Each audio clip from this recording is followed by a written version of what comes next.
الحمد للہ وحدہ والصلاة والسلام علی من لا نبی بعدہ اما بعد فاعوذ باللہ من الشیطان الرجیم بسم اللہ الرحمن الرحیم سبحان الذی اسری بعبدہ لیلا من المسجد الحرام الى المسجد الاقصى الذي باركنا حوله لنريه من آياتنا عن أنس بن مالك رضي الله تعالى عنه قال قال رسول الله صلى الله عليه وسلم مررت على موسى ليلة أسري بي عند الكثيب الأحمر وهو قائم يصلي في قبره رواه الإمام الهمام المسلم في صحيحه صدق اللہ العظیم وبلغنا رسولہ النبی الأمی الکریم ونحن علی ذلک لمن الشاہدین والشاکرین والحمد للہ رب العالمین۔ میرے معزز دوستو، آج 2 مارچ 2022 بروز بدھ ہے اور باب الاسلام صوبہ سندھ میں ضلع شکارپور میں جامعہ انوار القرآن ستاریہ میں حضرت مولانا عبدالرزاق شہید رحمہ اللہ کے گلشن میں ان کے بیٹوں خصوصاً بھائی عبدالحنان کی دعوت پر میں آپ کی خدمت میں موجود ہوں۔ کانفرنس کا عنوان ہے معراج النبی صلی اللہ علیہ وسلم۔ میں چاہوں گا کہ میں اس حوالے سے آپ کی خدمت میں اپنے معروضات رکھ پاؤں کہ معراج کا معنی کیا ہے، معراج کا مطلب کیا ہے، اور معراج کے دلائل کیا ہیں، فضائل کیا ہے اور مسائل کیا ہیں۔ بس آپ توجہ میری طرف رکھیں، انشاءاللہ تعالی میں آپ کا وقت ضائع نہیں ہونے دوں گا۔ معراج کا معنی کیا ہے، مطلب و مفہوم کیا ہے؟ معراج عروج سے نکلا ہے، اس کا مطلب ہوتا ہے سیڑھی پہ چڑھنا، لفٹ پہ چڑھنا، بلندی پہ چڑھنا۔ معراج کی رات 2 سفر ہیں، ایک زمینی سفر ہے، ایک آسمانی سفر ہے۔ جو زمینی سفر ہے اسے اسراء کہتے ہیں، جو آسمانی سفر ہے اسے معراج کہتے ہیں۔ اسرا یسری اسراء یہ زمین پہ چلنے کو کہتے ہیں رات کے وقت، اور آرج یعرج اعراج یہ بلندی پہ چڑھنے کو کہتے ہیں۔ رسالت مآب کے دونوں سفر ہیں، بیت اللہ سے لے کر بیت المقدس تک یہ سفر اسراء ہے، بیت المقدس سے لے کر عرش معلیٰ تک یہ سفر معراج ہے۔ آپ علیہ الصلوۃ والسلام نے یہ سفر کیے ہیں، کیوں کیے ہیں؟ میں اس کی چند ایک وجہ آپ کے سامنے رکھوں گا۔ میں نے واقعہ نہیں سنایا، واقعہ آپ علماء سے سنتے رہتے ہیں، اس واقعے میں چھپے ہوئے دلائل میں آپ کی خدمت میں گن گن کر پیش کر رہا ہوں۔ آپ توجہ رکھنا اور اس کو اپنے دل کی تختی پہ تعویذ بنا کے لکھ لینا۔ میرے پاک پیغمبر کو معراج کب ہوا ہے؟ یہ زمانہ نبوی کا 10واں سن ہے، یعنی 10ویں نبوی ہے، یعنی پیغمبر اسلام کی عمر 50 سال ہے، کیونکہ اعلان نبوت 40 سال کی عمر میں ہوا ہے۔ وجہ کیا ہے؟ حضور پاک کو 50 سال کی عمر میں سفر معراج پہ رب نے بلایا۔ میرے دوستو، بنیادی طور پر 3 غم اللہ کے رسول کو ملے ہیں، 3 غموں سے اللہ کے رسول کو واسطہ پڑا ہے۔ اللہ نے اس غم کی تلافی اور بھلانے کے لیے حضور پاک علیہ الصلوۃ والسلام کو معراج کے سفر کا تحفہ دیا۔ نمبر 1، اماں خدیجۃ الکبریٰ رضی اللہ عنہا، پیغمبر کی رفیقہ حیات، جو رسالت مآب علیہ الصلوۃ والسلام کے ساتھ 25 سال زندگی گزار چکی تھیں۔ جب آقا کی عمر 25 سال ہے، اماں خدیجہ حضور پاک کی عقد میں آئی ہیں، حضور کی عمر 50 سال ہے، اماں خدیجہ حضور پاک علیہ السلام سے دنیا میں رخصت ہوئی ہیں۔ ایک اماں خدیجہ کا انتقال پیغمبر کریم کو غم دے گیا۔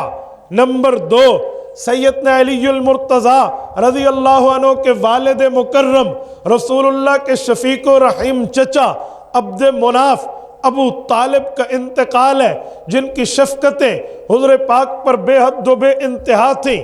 نمبر 3، اللہ کے رسول نے طائف کا سفر کیا ہے، سفر طائف میں پیغمبر کریم نے اپنی زندگی کے 50 قیمتی دن وہاں صرف فرمائے ہیں۔ رسالت مآب کا یہ سفر مکہ مکرمہ سے طائف تک سیل کبیر کے راستے سے ہے۔ ساتھ ایک خادم صحابی حضور پاک کا ساتھی ہے جس کا نام زید ابن حارثہ ہے رضی اللہ عنہ۔ اللہ کے رسول نے اس سفر میں جو زندگی کا غم دیکھا ہے اس غم کا مقابلہ نہیں کیا جا سکتا۔ شیخ الحدیث مولانا زکریا رحمہ اللہ نے اسد الغابہ میں امام ابن اسیر الجزری رحمہ اللہ کے واسطے سے لکھا ہے، اللہ کے رسول صلی اللہ علیہ وسلم کو پتھر مارے گئے، وہ پتھر سر پہ لگے، سر سے خون بہا، اتنا بہا کہ پیغمبر علیہ السلام کے جوتے خون سے تر بتر ہو گئے۔ یہ غم، عرب کی مہمان نوازی بڑی مشہور ہے، مہمان کو عزت و احترام و اکرام و مقام و مرتبہ دینا، رتبہ حیثیت و ویلیو دینا عرب کے یہاں بڑا معروف و مشہور ہے، لیکن یہاں کوئی اکرام نہیں ہے۔ اوباش گلی کے لونڈوں کو پیچھے لگا دیا گیا ہے جو رسالت مآب پہ آوازیں کستے ہیں، جو رسالت مآب پہ طنز کرتے ہیں، جو رسالت مآب علیہ السلام کی نعوذ باللہ تنقید و توہین اور تقصیر کے جملے کہتے ہیں۔ یہ ذہنی ٹارچر بھی کیا جا رہا ہے، جسمانی ٹارچر کی بھی کوششیں ہیں۔ رسالت مآب نے یہ غم سہے، دھماکہ ہوا، جبرائیل اترے، ساتھ پوچھا کیا ہوا؟ کہا ملک الجبال اترا ہے، پہاڑوں کا فرشتہ۔ کہا کیوں؟ کہا اس کے ذمہ پہاڑوں کی ڈیوٹی ہے، حکم آپ کریں ان دو پہاڑوں کو ملا کے انہیں کرش کر دیا جائے گا۔ اللہ کے رسول نے فرمایا یہ نہیں، ان کی نسلیں ایمان لائیں گی۔ اللہ اکبر۔ آپ الفاظ پیغمبر پڑھے بندہ ہے، اللہم انی اشکو الیک ضعف قوتی وقلت حیلتی وہوانی علی الناس۔ رسالت مآب کی دعاؤں میں الفاظ شامل ہیں، میرے مولا تو مجھ سے خوش ہے، میں اس حالت میں تم سے خوش ہوں۔ اللہ تو غریبوں کا رب ہے، تو مجھ سے ناراض نہیں ہے، مجھے کسی کی کوئی پرواہ نہیں۔ اس وقت بھی اللہ کے رسول کا تقوی اور طہارت کا انتہا دیکھیں۔ رسالت مآب علیہ السلام نے یہ جو دعا کی نا کہ ان کی نسلیں ایمان لائیں گی، سندھ کے غیوروں تم اس دعا کے ڈائریکٹ مستحق بنے ہو۔ آپ کہو گے کیسے؟ حضور نے دعا تو طائف کو دی تھی، سندھ سے اس کا تعلق کیا ہے؟ سن 92 ہجری میں راجہ دہر سے مقابلے کے لیے دیبل کے ساحل پہ، کراچی کے ساحل پہ محمد بن قاسم اترا ہے، اور محمد بن قاسم نے یہاں سے ملتان تک کے علاقے فتح کر کے اسلام کی دعوت دی ہے، ایمان سے روشناس کیا ہے۔ یہ قبیلہ ثقیف کا ہے، اور ثقیف انہی کی اولاد ہے جو طائف والوں کو حضور نے دعا دی تھی۔ یہ نہیں ان کی نسل دین کے خادم بنے گی، آپ تو ڈائریکٹ اس دعا کے مستحق ہیں۔ یہ 3 معاملے اللہ کے رسول کے ساتھ ہوئے ہیں، بیوی کا انتقال، چاچو کا انتقال اور یہ غم۔ تو رب کریم نے حضور پاک علیہ السلام کو معراج پہ بلایا۔ اسباب میں تو یہ ہے، وجوہات خداوند کے ہاں کئی ہو سکتی ہیں۔ حضور پاک علیہ السلام کا یہ سفر شروع ہے ام ہانی کے گھر سے۔ رسالت مآب ام ہانی کے گھر میں، ام ہانی کا نام ہے فاختہ رضی اللہ عنہ، یہ ابو طالب کی بیٹی حضرت علی المرتضیٰ کی بہن ہے، حضرت علی کی ہمشیرہ ہیں ان کے گھر میں، یہ چچا زاد بہن ہے اللہ کے رسول کی۔ آپ کے ذہن میں سوال آئے گا، مولوی ہمیں کہتے ہیں چاچا کی بیٹی سے تو پردہ ہے، اب چاچا کی بیٹی کے گھر حضور کیوں تھے؟ بابا جب پردے کے احکام بھی نازل نہیں ہوئے تھے، یہ اس زمانے کی بات ہے۔ حضور پاک علیہ السلام اس گھر میں، اور یہاں سے اللہ کے رسول کا سفر ہوا ہے۔ جبرائیل آئے اور آ کر لے کر گئے ہیں۔ رسالت مآب علیہ السلام کو اس سفر میں 5 جگہ وقفہ ملا ہے۔ نمبر 1 بیت اللہ رکے ہیں جہاں سے سفر شروع ہوا ہے، آگے چلے ہیں تو یثرب رکے ہیں جسے مدینہ دار الہجرت کہتے ہیں، آگے گئے ہیں تو طور سینا رکے ہیں، اس سے آگے گئے ہیں تو حضرت عیسیٰ علیہ السلام کی پیدائش بیت اللحم پہ رکے ہیں، 5ویں نمبر پہ گئے ہیں تو بیت المقدس رکے ہیں۔ 5 اسٹاپ پہ رسالت مآب علیہ السلام کے۔ حضور بیت اللہ میں رکے تو کیا ہوا، اور آگے ایک ایک جگہ رکے تو کیا ہوا؟ بیت اللہ میں روکا گیا اور سینہ اقدس سے دل مبارک کو نکال کے دھویا گیا، جسے شک صدر کہتے ہیں۔ شک صدر کیوں ہے؟ شک صدر میں دل اقدس کے اندر عالم ناسوت سے عالم لاہوت کے سفر کی طاقت پیدا کرانی تھی۔ آج آپ اور ہم جاتے ہیں تو کہتے ہیں اوپر آکسیجن لیول ڈسٹرب ہے، ڈینجرس ہے، آپ کو سلنڈر اور یہ اور وہ اور ساتھ جانا پڑے گا. تم تو یہاں تک پورا نہیں جا سکتے جو نیلی چھت نظر آ رہی ہے. رسالت مآب تو اس کو کراس کر کے عرش معلیٰ تک گئے. تو اللہ کے رسول کے دل اقدس میں رب نے وہ طاقت پیدا کرا. یہ چوتھی اور آخری مرتبہ شک صدر ہے. حضور پاک علیہ السلام چلے, رسالت مآب علیہ السلام کو روکا گیا. براق سواری پہ ہے. براق برق سے نکلا ہے. برق آسمانی بجلی کو کہتے ہیں. دنیاوی بجلی کو عربی میں کہربا کہتے ہیں. یہ جو ہمارے یہاں الیکٹرکسٹی چل رہی ہے یہ کہربا ہے. آسمانی بجلی برق ہے. تو براق آسمانی بجلی کی تیزی والی یہ سواری تھی. رسالت مآب علیہ السلام گئے ہیں, روکا گیا. 2 نفل پڑھیے. کون سی جگہ ہے؟ یہ یثرب ہے. یثرب مدینہ کا پرانا نام ہے. سورت نمبر 33 سورت احزاب پارہ نمبر 21 میں اس کا نام موجود ہے. یا اہل یثرب لا مقام لکم فرجعوا. آپ علیہ السلام رکے ہیں, 2 نفل پڑھے ہیں کہ یہ آپ کا دار الہجرت ہوگا. رسالت مآب علیہ السلام آگے گئے ہیں تو پھر روکا گیا. یہ کون سی جگہ جی؟ طور سینہ ہے. فالتین والزیتون وطور سینین. تو یہ طور سینہ ہے. طور سینہ یہ وہ پہاڑ ہے جس پر 40 راتیں حضرت موسیٰ علیہ السلام نے اعتکاف کیا تھا. 2 نفل پڑھے. آگے چلیں. یہ کیا ہے؟ یہ بیت اللحم ہے. بیت اللحم کا معنی یا حضرت عیسیٰ علیہ السلام کی ولادت ہوئی تھی. 2 نفل پڑھے. جی آگے چلیں. رسالت مآب علیہ السلام آگے بڑھے ہیں تو وہ جگہ بیت المقدس ہے جہاں انبیاء کرام کو جمع کیا گیا ہے کہ اب امام آ گیا ہے. یہاں سے ایک جملہ سمجھ آتا ہے, جو عزت والی برکت والی جگہ ہو, مبارک مقدس معمر باسعادت طیب و طاہر مقام ہو, تو اس مقام پر نفل نماز پڑھنا یہ رسول اللہ صلی اللہ علیہ وسلم کا طریقہ ہے اور اللہ کی رضا ہے. رسالت مآب علیہ السلام نے ان جگہوں سے ہوتے ہوئے جو آگے گئے ہیں, توجہ رکھنا, آپ علیہ السلام نے انبیاء کو جمع دیکھا ہے. انبیاء جمع ہیں. مجھے ایک جملہ بتاؤ سندھ کے غیورو, یہ انبیاء حضور کے امام ہیں یا حضور کے مقتدی ہیں؟ بولیے بولیے, آخر تک زبان بولنی چاہیے. یہ امام ہیں یا مقتدی ہیں؟ اور حضور ان کے کون ہیں؟ امام ہیں. مجھے بتاؤ امام پہلے آیا ہے یا مقتدی پہلے آیا ہے؟ بولیے بولیے. اور ہمارے ہاں کیا ہے؟ امام پہلے آتا. ہمارے ہاں امام کو کہتے ہیں تو پہلے آ. بھئی یہ ترتیب ایمانی تو نہیں ہے. امام کو کہیں گے تو پہلے آ نماز کے لیے, لائٹ جلا, پنکھا جلا, مسجد کی صفیں درست کر. امام بیچارہ لیٹ ہو جائے تو لوگ ایسی کالی کالی آنکھیں دیکھتے ہیں بھی لیٹ کیوں ہو گئے. بھائیو اگر تمہیں ترتیب میں معراج کی رات دیکھنی ہے تو انبیاء کرام پہلے آئے ہیں. پتہ چلا مقتدی پہلے آتے ہیں, امام بعد میں آتا. رسالت مآب علیہ السلام وہاں ٹھہرے ہیں. وہاں پر گفتگو ہوئی ہے, خطابتیں ہوئی ہیں, بیانات ہوئے ہیں. ان بیانات کا عنوان کیا ہے؟ عنوان یہ ہے کہ رب قیامت کب دے گا. آپ صحیح مسلم اٹھائیں, پوری تفصیل موجود ہے. کب آئے گی قیامت؟ جی کب آئے گی؟ جی کب آئے گی؟ سوالات و جوابات ہیں. سب کہتے ہیں اس کا علم اللہ کو ہے. اللہ کو پتہ ہے ایگزیکٹلی ٹائم, متعین کردہ وقت اللہ کو پتہ ہے. ٹھیک ہو گیا جی.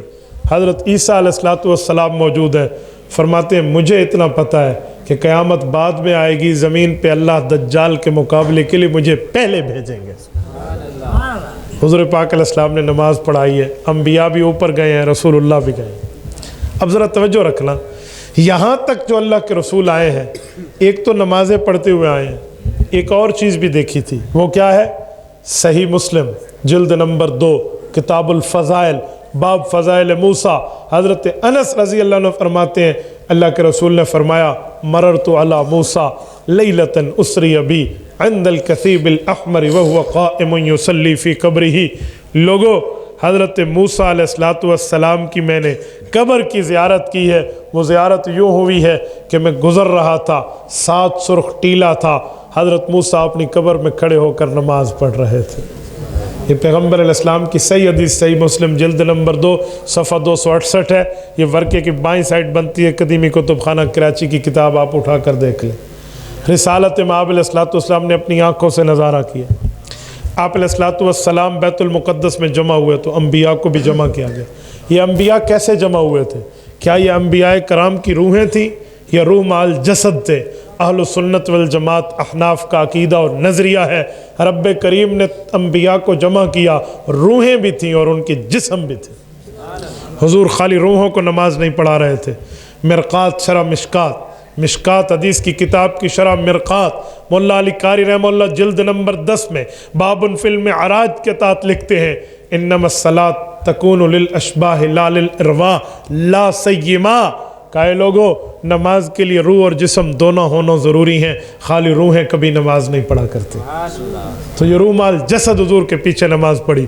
اس کے علاوہ آپ کو علماء حق علماء دیوبند میں تصریح حوالہ چاہیے تو اٹھائیے سیرت المصطفیٰ، مولانا ادریس کاندھلوی رحمہ اللہ دارالعلوم دیوبند کا شیخ التفسیر لکھتا ہے وما ذلک علی اللہ بعزیز، کہ اللہ پر کوئی چیز مشکل نہیں ہے۔ رب کریم نے انبیاء کرام کو روح مال جسد حضور کی امامت میں جمع کیا۔ آپ علیہ السلام بھی اوپر گئے تو کچھ انبیاء کو بھی اوپر بھیجا گیا ہے۔ رسالت مآب علیہ السلام جس آسمان سے گزرتے حضور پاک فرماتے ہیں جبرائیل سے پوچھا جاتا کون؟ کہ جبرائیل۔ ومن معک؟ محمد صلی اللہ علیہ وسلم۔ اکیلے؟ جی نہیں، میں رسالت مآب علیہ السلام کے ساتھ ہوں۔ پوچھا جاتا ابو عیسیٰ الیہ، تجھے ان کے پاس بھیجا گیا؟ نام بعثت الیہ، جی ہاں مجھے رب نے ان کے پاس بھیجا۔ یہ کوڈ ورڈ ہوتے ہیں، اس کوڈ پہ جیسے آپ اے ٹی ایم اٹھا کر ڈالتے ہیں اور تھمب لگاتے ہیں تو آپ کا اے ٹی ایم اوپن ہو جاتا ہے، یہ بھی گویا ایک تھمب کا نشان تھا۔ کوڈ ورلڈ میں جبرائیل فرشتوں سے بات کرتے آسمان کا دروازہ کھل جاتا۔ ایک ایک آسمان کو یوں کراس کیا، ایک ایک آسمان۔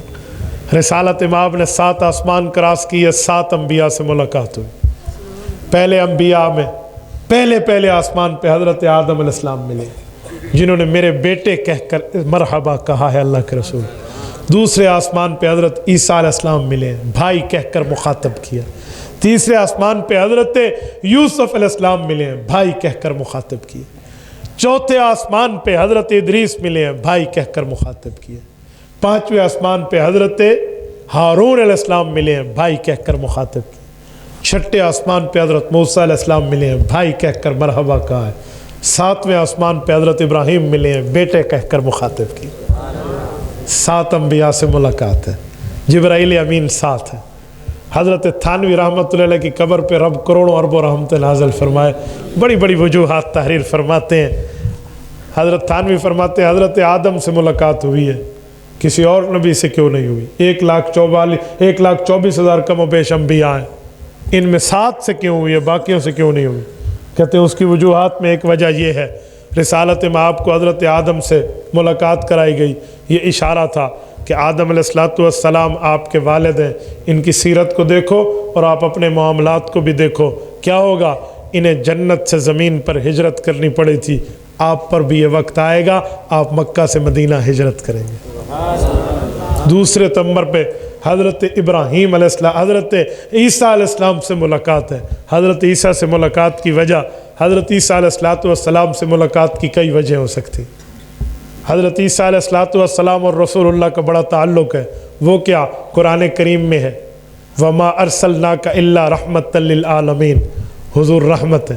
قرآن کریم میں ہے وَلِنَجْعَلَهُ آيَةً لِلنَّاسِ وَرَحْمَةً مِنَّا، حضرت عیسیٰ بھی رحمت ہے۔ سورت نمبر 19 سورت مریم میں حضرت عیسیٰ کو رحمت کہا گیا، اور سورت نمبر 21 سورت انبیاء میں حضرت رسول اللہ صلی اللہ علیہ وسلم کو رحمت کہا گیا۔ فرق یہ ہے وہ رحمت اپنے دور کی ہیں، حضور رحمت تمام جہانوں کی۔ رحمت ہونے میں تو مشترک ہے نا، تو حضرت عیسیٰ علیہ السلام سے ملاقات ہے۔ اجی ایک اور وجہ بھی ہے، وہ وجہ کیا ہے؟ سنیے، مولانا قاری محمد طیب قاسمی رحمہ اللہ خطبات متکلم میں لکھتے ہیں، اپنے خطبات جن کا نام ہے کلمات طیبات، اس میں لکھتے ہیں کہ لوگوں، حضرت مریم علیہ السلام حضرت عیسیٰ کی والدہ، ان کا نکاح جنت میں رسول اللہ صلی اللہ علیہ وسلم سے ہوگا، رسول اللہ سے ہوگا جنت میں۔ دنیا میں کنواری تھی نا، کنواری کو رب نے اپنی قدرت تامہ سے بیٹا دیا تھا، تو حضرت مریم حضور کی بیوی ہیں، حضرت عیسیٰ رسول اللہ کے بمنزلہ بیٹے ہیں۔ یہ تعلق بھی حضرت عیسیٰ کے ساتھ رسول اللہ کا ہے، اور ایک تعلق اور بھی ہے، جی وہ کون سا ہے؟ حضرت موسیٰ کو کیوں نہیں بھیجا گیا دجال سے مقابلے کے لیے؟ حضرت موسیٰ علیہ السلام کو بھیج دیا جاتا کسی اور نبی کو۔ حضرت عیسیٰ کیوں ہیں؟ کہتے ہیں جی وجہ یہ ہے، حضور پاک بمنزلہ والد تو ہوئے نا حضرت مریم سے جنت میں نکاح کی وجہ سے، تو بمنزلہ والد کی شریعت پہ مشکل وقت آیا، دجال آیا تو بمنزلہ بیٹے کو بھیجا، جاؤ مقابلہ کرو۔ ٹھیک ہے، حضرت عیسیٰ علیہ السلام سے ملنے کی ایک اور وجہ بھی ہے، وہ کیا ہے؟ اشارہ دیا جا رہا ہے، پاک پیغمبر صلی اللہ علیہ وسلم آپ بھی دیکھ لیجئے، حضرت عیسیٰ کے خلاف یہودی آئے تھے، سازشیں کی تھی، حتیٰ کہ ان کو نعوذ باللہ پھانسی دینے کے لیے، تگدو کرنے کے لیے گرفتاری کے وارنٹ گرفتاری لے کر آ گئے، لیکن اس کا بال بھی کبھی نہ کر سکے۔ وَإِذْ قَالَ اللَّهُ يَا عِيسَى إِنِّي مُتَوَفِّيكَ وَرَافِعُكَ إِلَيَّ، اللہ نے تسلی دیتے ہوئے فرمایا عیسیٰ پریشانی کی بات نہیں ہے، میں آپ کو مکمل اٹھا لوں گا، رومال جسد، کیسے؟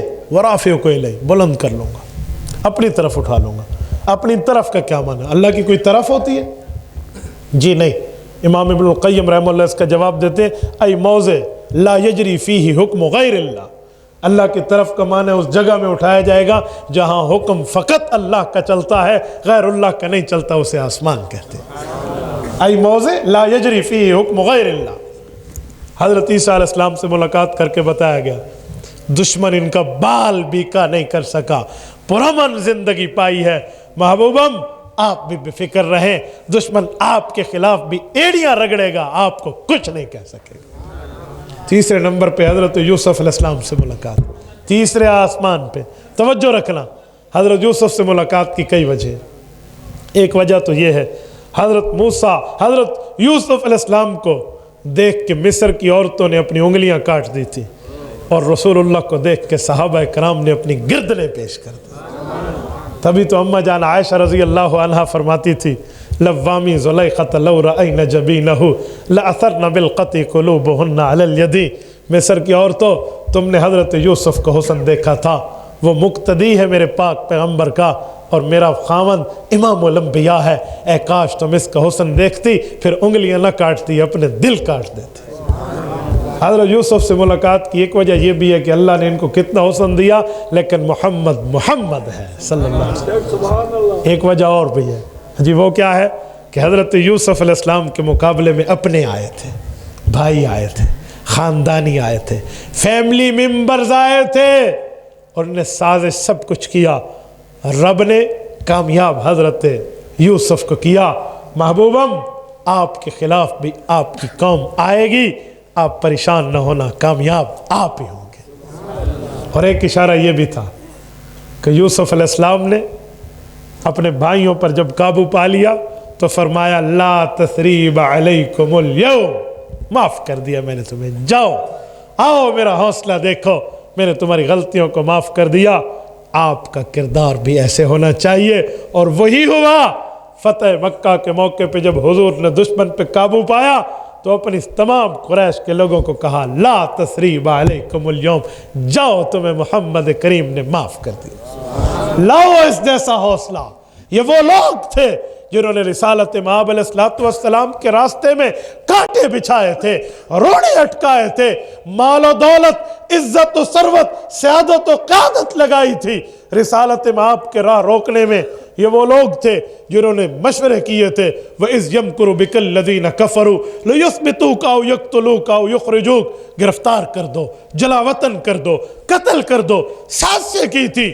ان لوگوں نے رسالت مآب کو تو بیت اللہ میں داخل نہیں ہونے دیا تھا، ان لوگوں نے گردن میں پٹکا ڈال کے کھینچنے کی کوشش کی تھی، اور رسالت مآب علیہ السلام کے خلاف کیا کیا نہیں کیا تھا۔ یہ سب کچھ کرنے کے باوجود میرے محبوب کریم کا حوصلہ دیکھیں، دل دیکھیں، ظرف دیکھیں۔ حضور پاک علیہ السلام نے جب قابو کر لیا تو پھر فرمایا ہاں جو بیت اللہ میں آئے اس کو امن ہے۔ دشمن آتے گئے، امن ملتا گیا، بیت اللہ کا صحن بھر گیا۔ پھر فرمایا، بتایا گیا یا رسول اللہ اب گنجائش یہاں باقی نہیں بچی، فرمایا من دخل دار ابی سفیان فہو آمن، امیر معاویہ رضی اللہ عنہ کے گھر چلے جاؤ، ابو سفیان کی حویلی میں پناہ لے لو، وہ بھی کلمہ پڑھ کے مسلمان ہو چکا ہے، تمہارا سردار ہے، جاؤ جو وہاں گیا گویا میرے پاس آیا، اسے بھی امن ہے۔ بتایا گیا سردار کی حویلی بھی فل ہو گئی۔ فرمایا اچھا اب جس نے گھر کا دروازہ بند کیا ہم اس کو سمجھیں گے اس نے سیز فائر کر لیا، اسے بھی امن ہے۔ حضرت یوسف سے ملاقات ہوئی تو بتایا گیا انہوں نے بھائیوں سے ملاقات کر کے معاف کیا تھا، آپ بھی معاف فرما دیں۔ رسالت امام علیہ السلام نے ان سے بڑھ کے اس کردار کو دکھایا، اور رسالت امام علیہ السلام سے چوتھے نمبر پہ آسمان پہ ملاقات حضرت ادریس کی۔ حضرت ادریس علیہ السلام سے ملاقات کی وجہ جہاں اور نسبتیں ہیں جو رب جانتے ہیں، میں ایک وجہ عرض کرتا ہوں، وَهُوَ أَوَّلُ مَنْ دَوَّنَ الْكِتَابَ وَهُوَ يُحْسِنُ۔ حضرت ادریس علیہ السلام اس دھرتی کے، اس کائنات کے 1,24,000 امتوں میں تمام امم کے اندر وہ اکیلے تنہا فضیلت والے انسان ہیں جن نے سب سے پہلے خط لکھنے کی ابتدا کی ہے، کتابت کی ابتدا کی ہے، رائٹنگ کی ابتدا ہے۔ ان سے پہلے خط لکھنے کا کہیں کوئی حوالہ موجود نہیں۔ حضرت ادریس علیہ السلام ہے۔ رسالت امام علیہ السلام سے ملاقات ان کی کرائی گئی، یہ اشارہ تھا محبوب مصطفیٰ ادریس سے ملو، اس نے خط لکھ کر دنیا میں ایک انقلاب برپا کیا ہے، رب تیرے طرف سے بھی خط لکھوائے گا، بادشاہان عالم کو تو بھی دعوت اسلام دے گا۔ رسالت امام کے خطوط موجود نہیں ہیں بادشاہوں کے نام۔ 5ویں نمبر پہ ملاقات حضرت ہارون سے ہے، اللہ اکبر۔ حضرت ہارون سے تو رسالت امام علیہ السلام کو بہت بڑا تعلق ہے یار، میں اس تعلق کو بتاؤں تو حیران ہو جائے بندہ۔ حضرت ہارون سے ایک ملاقات کا تعلق یہ ہے، حضور پاک علیہ السلام کی زوجہ مطہرہ، رسول اللہ کے بستر کی عزت، آپ کی اور میری اسلامی اماں جان حضرت صفیہ بنت حیی بن اخطب رسول اللہ صلی اللہ علیہ وسلم کی بیوی ہیں، سیدہ صفیہ ام المؤمنین رضی اللہ عنہا حضرت ہارون علیہ السلام کی اولاد سے ہیں۔ ایک موقع پر حضرت صفیہ کو اللہ کے رسول نے فرمایا تھا یہودیت سے مسلمان ہو کر تو آئی ہے، تمہیں کوئی تانا دے تو کس قوم سے آئی ہے، تو دل چھوٹا نہ کرنا۔ کیا بات سکھائی ہے کہ صفیہ یوں کہنا کہ ہاں میں جس قوم سے آئی ہوں سنو، میں بیٹی ہوں حضرت ہارون علیہ السلام کی، میں بھتیجی ہوں حضرت موسیٰ علیہ السلام کی، اور میں بیوی ہوں رسول اللہ صلی اللہ علیہ وسلم۔ دل چھوٹا کیا کرنا۔ یہ حضرت ہارون سے ملاقات۔ اور سنو حضرت ہارون کے ساتھ حضور پاک کا ایک اور تعلق بھی ہے۔ جنگ تبوک پر اللہ کے رسول روانہ ہو رہے ہیں، سب کی تشکیلیں فرمائیں آپ نے، یہ کام یہ کام یہ کام یہ کام کرنا ہے۔ مدینے کو پیچھے کس نے سنبھالنا ہے؟ حضور پاک علیہ السلام نے دیکھا تو وہاں رہنے والے یا معذورین ہیں یا بچے ہیں یا عورتیں ہیں، لیکن حضرت علی المرتضیٰ رضی اللہ عنہ پہ نظر پڑی تو حضرت علی کو فرمایا علی آپ پیچھے یہ انتظام سنبھالیے، میں سفر کر کے آ جاؤں۔ ہر سفر پہ حضور کسی نہ کسی کے حوالے پیچھے نظام فرمایا کرتے تھے، اکثر حضرت عبداللہ ابن ام مکتوم رضی اللہ عنہ کو دیتے، اس موقع پہ حضرت علی کے حوالے کیا۔ حضرت علی المرتضیٰ نے فرمان کو تسلیم کیا، لیکن دل میں ایک جملہ تو آیا، ایک بات تو آئی کہ یار میں شیر خدا ہوں، میری پاس ذوالفقار ہے، لا سیف الا ذوالفقار ولا فتح الا علی، یار میں جہاد سے پیچھے رہ جاؤں، میں اس غزوہ سے پیچھے رہ جاؤں؟ تو یہ بات دل والی زبان پہ لائے اور عرض کر ہی دیا کہ یا رسول اللہ آپ نے مجھے ان بچوں میں چھوڑ دیا ہے، آپ نے مجھے معذوروں میں چھوڑ دیا ہے، مجھے ان عورتوں میں چھوڑ دیا ہے، میں آپ کے حکم کا پابند ہوں، لیکن دل میں بات تو تھی نا۔ جملہ فرمایا رسالت میں آپ نے، حضرت علی المرتضیٰ کو فرمایا علی تسلی رکھو، یا علی اما ترضى ان تکون منی بمنزلۃ ہارون من موسیٰ الا انہ لا نبی بعدی۔ علی پریشان کیوں ہوتے، راضی ہو جا، تسلی رکھ، اللہ نے تیرا اور میرا رتبہ یوں بنایا ہے جیسے حضرت موسیٰ علیہ السلام اور حضرت ہارون کا تھا. حضرت موسیٰ گئے تھے کوہ طور پہ, پیچھے قوم کو حضرت ہارون ان کو دے کر گئے تھے اور حوالے حضرت ہارون کے کر کے گئے تھے. آج میں ایک سفر پہ جا رہا ہوں, میں واپس آ جاؤں گا, علی تو اسے سنبھال لے. اس وجہ سے دنیا آج کہتی ہے علی المرتضی, یا المرتضی اما ترضی ان تکون منی سے ملا. حضرت ہارون سے ملاقات کی ایک وجہ تو یہ بھی ہے, اور ایک وجہ یہاں ساتھ جملہ اور بھی کہہ دوں. اشارہ تھا کہ جب حضرت ہارون نے حضرت موسیٰ علیہ السلام کی قوم کی پیچھے قیادت سنبھالی تھی تو کچھ لوگ مشرک ہو گئے تھے. سامری اینڈ کمپنی شرک میں مبتلا ہو گئی تھی. ان نے شرک کر کے معاملے کو خراب کر دیا تھا.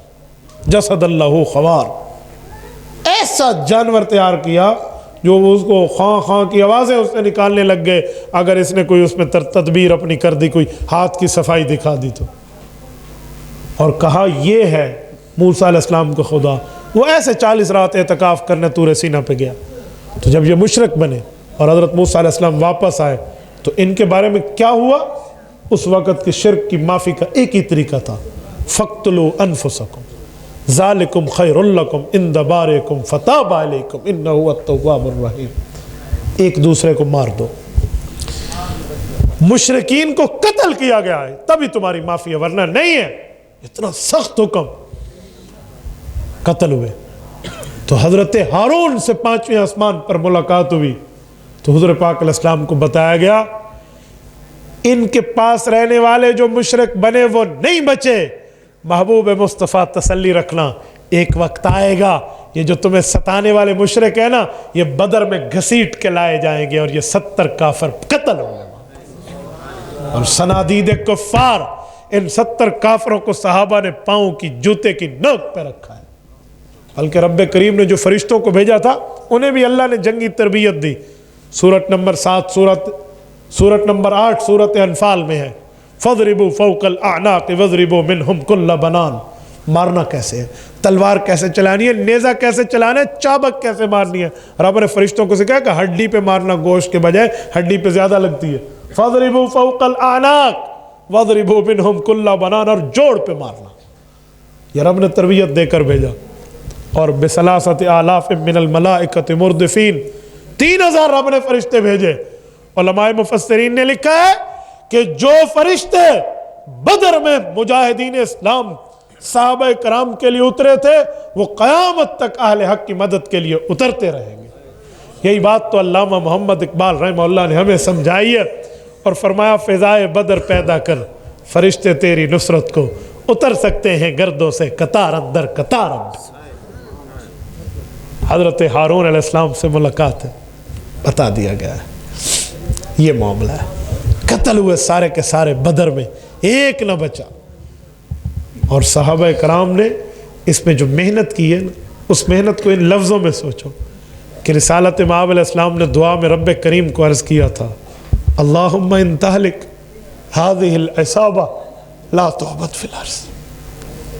کہ میرے مولا میری وصولی یہ 313 صحابہ ہیں, میں ان کو لے کر آیا ہوں. آج ان کے پاس ہتھیار نہیں ہے, طاقت ایمانی ہے. اگر یہ بھی آج اس جگہ سے چلے گئے مولا اس کائنات میں تیری عبادت کیسے ہوگی, کیسے ہوگی اللہ. یہ ان 313 کے ایمان پہ مہر تصدیق نبوی ہے یار, اس سے بڑا جملہ آپ کہاں لائیں گے. حضرت ہارون کے بعد 6 آسمان کی باری ہے, ملاقات حضرت موسیٰ علیہ السلام سے.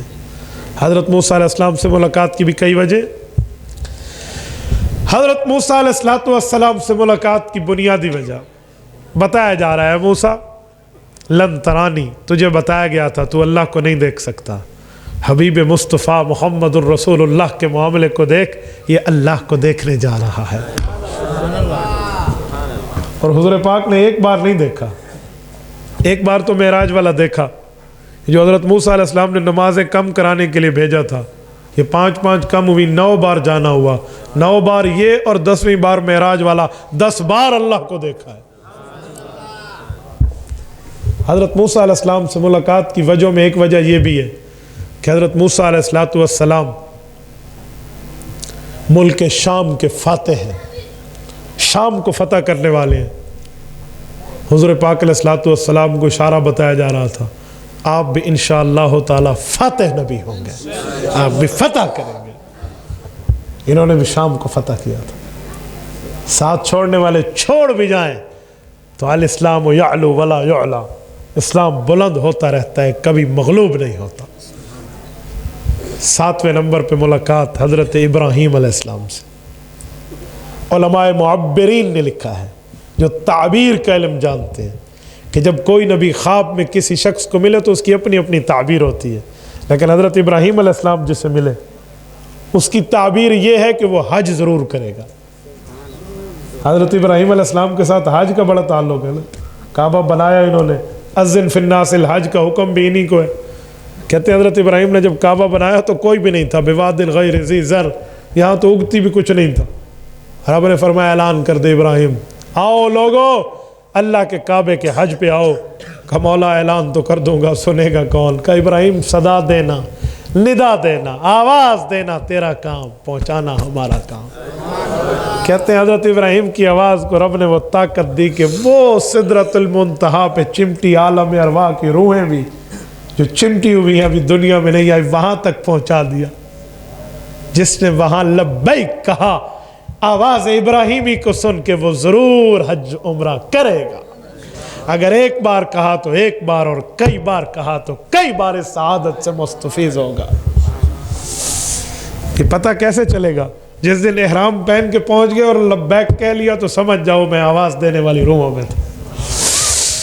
میرے دوستو، حضرت ابراہیم سے ملاقات میں بتایا گیا کہ محبوب مصطفیٰ، آپ کعبہ شریف کے رہنے والے ہیں، آپ مکی ہیں، ایک وقت آئے گا آپ مدنی بنیں گے، اور پھر آپ کے ذہن میں ہوگا کہ اتنے سال مکہ سے باہر رہ کے میں نے حج نہیں کیا۔ بے فکر رہے، حجۃ الوداع آپ کا مقدر ہے، اور آپ نے لاکھوں صحابہ کو ساتھ لے کر حج کا فریضہ انجام دینا۔ حضرت ابراہیم سے ملاقات۔ آگے چلیں تو سدرۃ المنتہا ہے۔ سدرۃ المنتہا اس باؤنڈری، اس لائن آف کنٹرول کا نام ہے۔ اوپر کے فرشتے نیچے نہیں آ سکتے، نیچے والے فرشتے اوپر نہیں جا سکتے۔ اس سے اوپر بھی فرشتے ہیں، سدرۃ المنتہا سے اوپر بھی فرشتے ہیں، حاملین عرش اس سے اوپر ہے۔ جس فرشتے نے اللہ کے رسول سے باتیں کی تھی وہ اس سے اوپر ہے، اوپر والے نیچے نہیں آ سکتے۔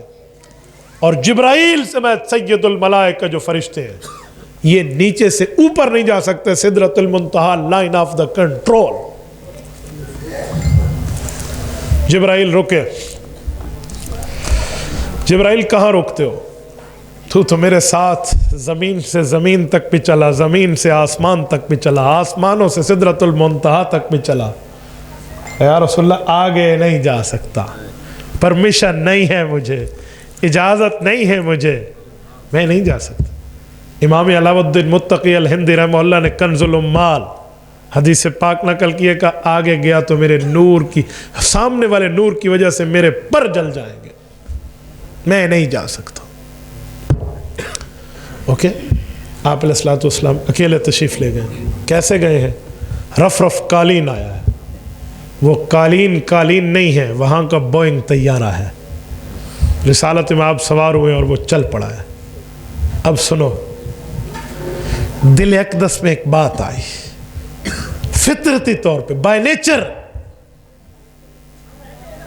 کہ میں اکیلا ہوں، سفر بھی انجان ایک منزل ہے، پتہ نہیں کہاں سے کہاں تک لا مکان پہ جانا ہے، پہلی مرتبہ زندگی کا اتنا لمبا سفر، اور تنے تنہا، جسے کہتے ہیں نا قدرے پریشانی لاحق۔ تو کہتے ہیں ایک فرشتے نے اللہ کے رسول کو جواب دیا۔ یہ حضرت تھانوی رحمہ اللہ نے نشر الطیب میں لکھا ہے۔ حضرت تھانوی کی نشر الطیب پڑھ لینا، زندگی کی پہلی کتاب حضرت تھانوی نے لکھی ہے نشر الطیب ہے، زندگی کی آخری کتاب حضرت تھانوی نے لکھی ہے بوادر النوادر ہے۔ یہ زندگی کی پہلی کتاب جو سیرت النبی پہ لکھی۔ حضرت تھانوی نشر الطیب میں فرماتے ہیں باحوالہ کہ ایک فرشتے نے بات کی اور اللہ کے رسول صلی اللہ علیہ وسلم کے سامنے دو سوال کھڑے ہو گئے۔ فرشتے نے کہا پاک پیغمبر تھوڑا سا وقفہ کیجئے، رکیے۔ کیوں؟ آپ کا رب آپ پر صلاۃ پڑھ رہا ہے. یہ بات اس نے کی اور دو سوال کھڑے ہو گئے. نمبر ایک کہ اللہ تو صلاۃ بمعنی نماز سے پاک ہے، نماز تو ہم پڑھتے ہیں، تو صلاۃ کا مطلب بتایا گیا کہ یا رسول اللہ صلاۃ کا مطلب ہے رحمت کا نزول، آپ پر رب رحمتیں بھیج رہا ہے. دوسرا سوال کہ یہاں ابو بکر کہاں آ گیا؟ وہ فرشتہ ابو بکر کی آواز میں حضور سے بات کر رہا تھا. یہاں ابو بکر صدیق کہاں رضی اللہ عنہ؟ یہ عجیب سوال کھڑا. اللہ بتایا گیا یا رسول اللہ آپ کی پریشانی رب سے نہیں دیکھی جاتی، آپ زمین پر ہیں، آپ کی تسلی کے لیے ابو بکر پیدا کیا گیا ہے، اور آپ آسمان پہ ہیں، آپ کی پریشانی کے لیے رب نے پہلے سے ابو بکر کی آواز والا فرشتہ پیدا کیا تھا تاکہ آپ کی پریشانی ختم ہو جائے. آپ کی اس پریشانی کے مداوع کے لیے، آپ کی اس پریشانی کے حل کے لیے ابو بکر کی آواز والا فرشتہ آسمان پہ پہلے موجود ہے. یار کیوں نہ سلام عقیدت پیش کریں ابو بکر کی اس عظمت کو، اس عزت کو، اس مقام و مرتبے کو. دنیا والوں تم ابو بکر کو پہچانو یا نہ پہچانو، آسمان کے فرشتے ابو بکر کو بہت جانتے ہیں، بہت پہچانتے ہیں. حضرت ابو بکر صدیق رضی اللہ عنہ کی آواز رسالت میں آپ گئے ہیں. التحیات للہ والصلوات والطیبات ہے، السلام علیکہ ایھا النبی ہے، السلام علینا وعلی عباد اللہ الصالحین ہے. وہاں پر عرش معلیٰ سے پہنچنے سے پہلے مقام شریف الاقلام کا وزٹ ہے. رسالت مآب علیہ السلام کے سامنے مختلف معاملات ہیں، جہنمیوں کا نظارہ ہے، جنتیوں کا نظارہ ہے. اس پر ایک تفصیل ہے. میں کہتا تھا نا کہ مجھے بر وقت بٹھائیں تو میں تفصیلاً بات کرتا، آپ حیران ہوتے کہ واقعہ معراج کو کھول کے بات کرنے کا انداز کیسا ہے. لیکن مجھے جس وقت پہ بٹھایا گیا میں اسی ترتیب پہ چلا ہوں. مجھے اس وقت 3 گھنٹہ ہو گیا گفتگو کرتے ہوئے. آپ ذرا اپنی گھڑیاں دیکھیے. توجہ، میری عوام مجھے نہیں سمجھ رہی، میری اپنے سامعین نہیں سمجھ رہے. وہ مجھے خطیب سمجھتے ہیں کہ جلسے میں لیٹ ٹائم دو، نعرے لگواؤ. 45 منٹ ہو گئے ہیں، کوئی نعرہ لگے یا میں نے لگوانے دیا؟ میں نے نعروں کا قائل ہوں نہ اس طرح، میں دلائل کا قائل ہوں. ٹائم کھلا ہو، جیتا جاگتا وقت ہو، بندہ دلیل پہ دلیل دے تاکہ بات سمجھ آ سکے. یہ ابھی سفر کی ایک طرف میں نے ابھی جنت اور جہنم کی ایک بات آپ کے سامنے نہیں رکھی، جو 8 چیزیں اللہ کے رسول کے وزٹ میں شامل ہیں. آپ ان سے کہنا تفصیل کیوں نہیں ہو سکا، وہ ان سے پوچھنا. میں ٹو دا پوائنٹ چل رہا ہوں، توجہ رکھنا. رسالت مآب علیہ السلام نمازیں وصول کی ہیں اور وصول کر کے واپس تشریف لائیں. توجہ، واپس آئے ہیں، سدرۃ المنتہا سے نیچے آئے ہیں تو پہلے 7واں آسمان آئے گا یا چھٹا؟ بولیے. واپس جو آؤ پہلے کون سا آئے گا؟ 7واں. حضرت موسیٰ علیہ السلام کس آسمان پہ تھے؟ چھٹے پہ. تو 7ویں پہ کون تھے؟ حضرت ابراہیم نے نہیں کہا آپ کی امت نہیں پڑھے گی 50 نمازیں، کام کرا لو. انہیں نہیں کہا، انہوں نے نہیں کہا. حضرت موسیٰ چھٹے آسمان والے نے کہا ہے. کیوں؟ یہ سوال حضرت ابراہیم علیہ السلام کو کیوں نہیں اٹھا؟ حضرت ابراہیم فرما دیتے آپ کی امت نہیں پڑھے گی. کیوں؟ حضرت ابراہیم کو اپنی امت سے کوئی واسطہ نہیں پڑا تھا. وجہ معاملہ حضرت موسیٰ علیہ السلام کو کسی خاص وجہ سے روکا گیا. کیوں؟ اس طرح کی نمازوں کی ترتیب اور پھر اس کا انکار یہ حضرت موسیٰ علیہ السلام کی امتوں کا تھا.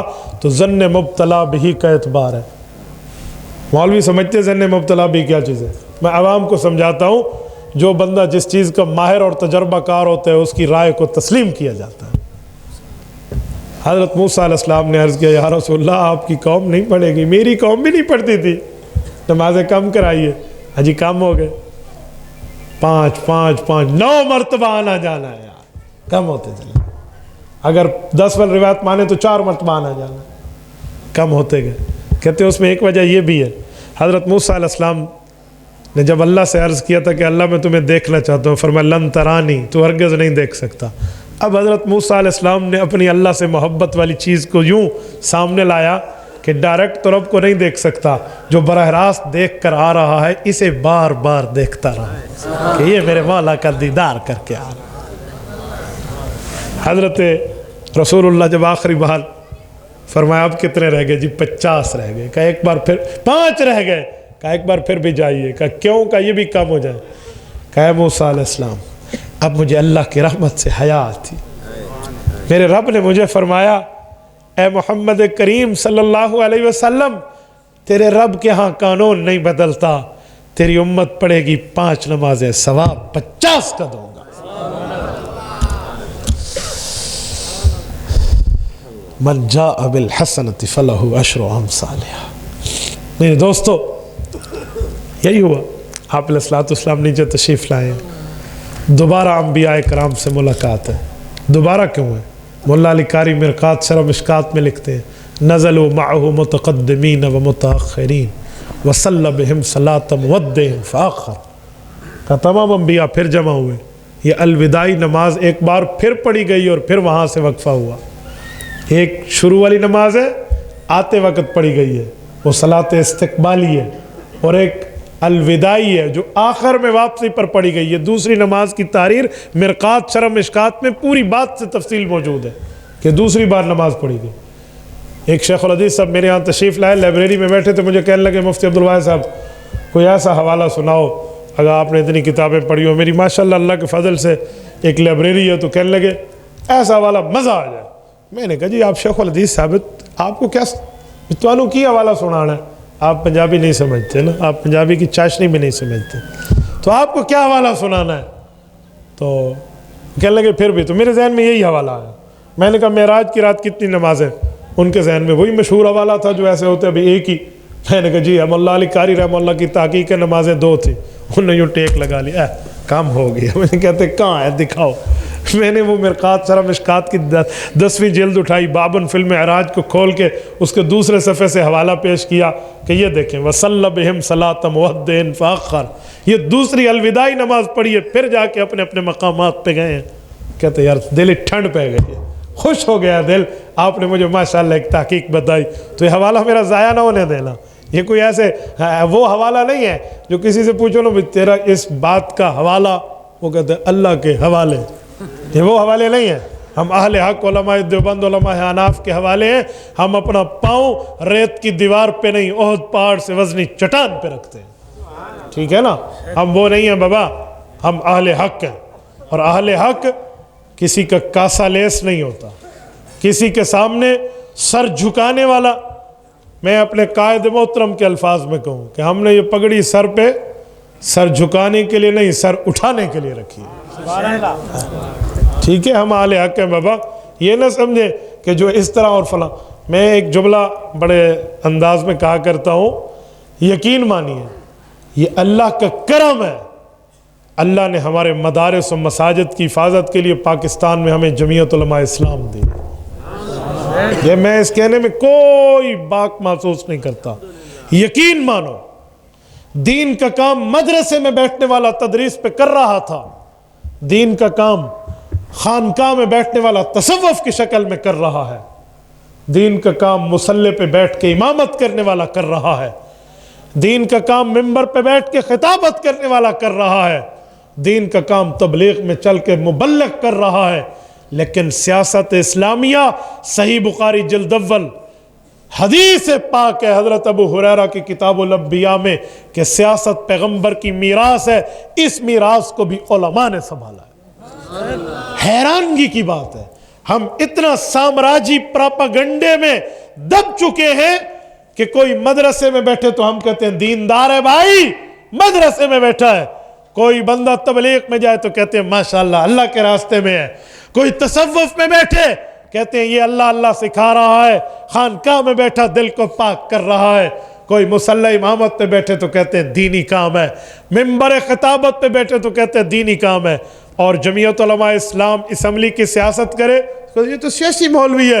اوے بیوقوف عقل سے پیدل مخلوق، جیسے مدرسے میں بیٹھنے والا مدرس اسلامی کام کر رہا، تبلیغ میں چلنے والا مبلغ اسلامی کام کر رہا، مصلی پہ بیٹھنے والا امام اسلامی ذمہ داری ادا کر رہا، ممبر پہ بیٹھنے والا خطیب اسلامی کام کر رہا ہے.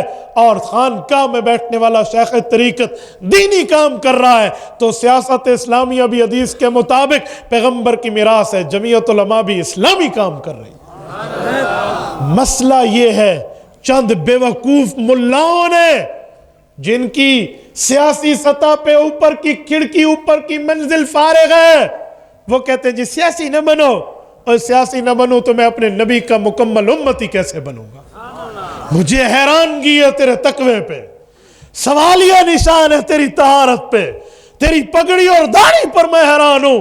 تو تبلیغ دین سمجھتا ہے، تعلیم دین سمجھتا ہے، تدریس دین سمجھتا ہے، تجوید دین سمجھتا ہے، امامت و خطابت دین سمجھتا ہے، تصوف دین سمجھتا ہے، سیاست جسے حضور نے دینی کام فرمایا ہے اسے دین کیوں نہیں سمجھتا؟ تم میں غیرت اور جرت اگر اسلامی ہوتی تو کہتا کہ جیسے تبلیغ والا اللہ کے راستے میں، مدرسے والا اللہ کے راستے میں، خانقاہ والا اللہ کے راستے میں، تو جمعیت علماء اسمبلی میں بیٹھ کر بھی اللہ کے راستے میں۔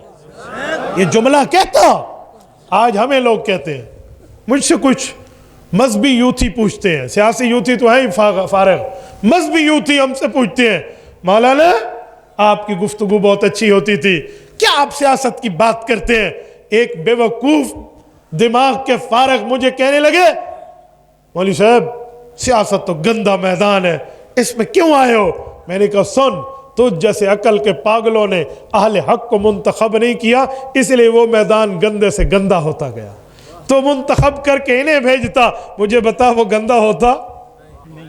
یار کیسی بات کر رہے ہو، کیسا معاملہ؟ اور میں ایک جملہ آپ کو سمجھانے کے لیے کہتا ہوں، میرے دوستو مجھے بتائیں، جب وراثت نبی ہے سیاست، دو باتیں ہیں، یا تو آپ کہو سیاست وراثت نہیں ہے کہو اور قرآن اور حدیث کا انکار کر دو۔ میں آیت پیش کر سکتا ہوں، آؤ میں آیت پیش کر، اجعلنی علی خزائن الارض، حضرت یوسف علیہ السلام وزیر خزانہ کے امیدوار کے طور پہ خود کو پیش کرتے، کیوں؟ اگر سیاست اسلام کا حصہ نہیں ہے، وقت کے نبی نے نعوذ باللہ غیر اسلامی امیدواری کی ہے۔ حضرت سلیمان علیہ السلام وقت کے نبی ہیں، وَسُلَيْمَانَ الرِّيحَ غُدُوُّهَا شَهْرًا وَرَوَاهُهَا شَهْرًا، یہ جو بادشاہ بنے ہیں ان نے سیاسی انتظام نہیں سنبھالا۔ حضرت داؤد، یہ جو حضرت داؤد کے ساتھ رب العزت نے وعدہ کیا کہ ہم تمہیں زمین کی خلافت دیں گے، نبی نے نہیں سنبھالا۔ آپ کیسے کہتے ہو سیاست قرآن سے ثابت نہیں ہے؟ جب یہ قرآن کی آیتیں ہیں تو کیا معنی کرے گا کہ یہ قرآن کی آیت نہیں ہے؟ اور حضور فرماتے ہیں کانت بنو اسرائیل تسوسهم الانبیاء کلما ہلک نبی خلفہ نبی وَإِنَّهُ لَا نَبِيَّ بَعْدِي فَسَيَكُونُ بَعْدِي خُلَفَاءَ فَيَكْثُرُونَ، صحیح بخاری جلد اول کتاب الانبیاء، حضرت ابو ہریرہ عبد الرحمن بن صخر رضی اللہ عنہ راوی، حضور نے فرمایا لوگو انبیاء کرام انبیاء بھی ہوتے، سیاستدان بھی ہوتے، ایک نبی جاتا دوسرا نبی بھی ہوتا، سیاستدان بھی ہوتا، اس کی جگہ لیتا۔ میں نبیوں میں آخری نبی ہوں، حضور نے فرمایا، اور میں نبیوں میں آخری سیاستدان ہوں، میرے بعد میرے علماء آئیں گے اور کثرت سے آئیں گے۔ یہ حدیث پیغمبر کی کہاں جائے گی؟ بخاری پڑھ کے سر پہ دستار رکھنے والا مولوی صاحب، میں تم سے پوچھتا ہوں سیاست پیغمبر کی وراثت نہیں ہے تو عوام کو بتاتا کیوں نہیں ہے؟ ہمیں کہتے ہو کیا ہو گیا ہے؟ بھائی میں تو پورے دین کی بات کر رہا ہوں، میں تو تعلیم کی بات بھی کرتا ہوں، تدریس کی بھی کرتا ہوں، تبلیغ کی بھی کرتا ہوں، تجوید کی بھی کرتا ہوں، تصوف کی بھی کرتا ہوں، خانقاہ بھی کبھی کرتا ہوں، اور سیاست کی بھی کرتا ہوں، یہ تو پورے دین کی بات۔ ہاں جو سیاست کی بات نہ کرے ہو عالم، یا کم از کم سیاسی علماء اور جمعیت علماء اسلام کی حمایت بھی نہ کرے یا ان کے لیے دعائے خیر بھی نہ کرے، مجھے اس مولوی میں دال کالی کالی نظر آتی ہے۔ آپ ناراض ہو یا راضی ہوں؟ کوئی کالی داڑھی کہے کوئی سفید داڑھی کہے، بات ڈنکے کی چوٹ پہ کروں گا۔ مجھے اس مولوی میں دال کالی نظر آتی ہے جو تبلیغ کی بات تو کرتا ہے، تعلیم کی بات تو کرتا ہے، تدریس کی بات کرتا ہے، تجوید و تصوف کی بات کرتا ہے، تو پیغمبر کی وراثت سیاست کی بات کیوں نہیں کرتا؟ یا ڈرتا ہے نہیں کرتا تو سیاسیوں کے لیے دعا بھی نہیں کرتا؟ وجہ کیا ہے بھائی؟ وجہ کیا ہے؟ چوکیدار ایک نمبر ہو، چور نہیں آ سکتا، آئے گا تو اسے دن کے تارے دکھا دیا جائیں گے۔ لیکن جب چوکیدار کی ٹانگیں کانپے، چوکیدار کاسا لیس ہو، چوکیدار کا نہیں سیاسی نہ بنو، سیاسی نہ بنو، اسے کہو اپنا اسلامی شجرہ نسب واضح کر۔ میں نے کہا سنیں اے جو ملا بیٹھ کر میڈیا پہ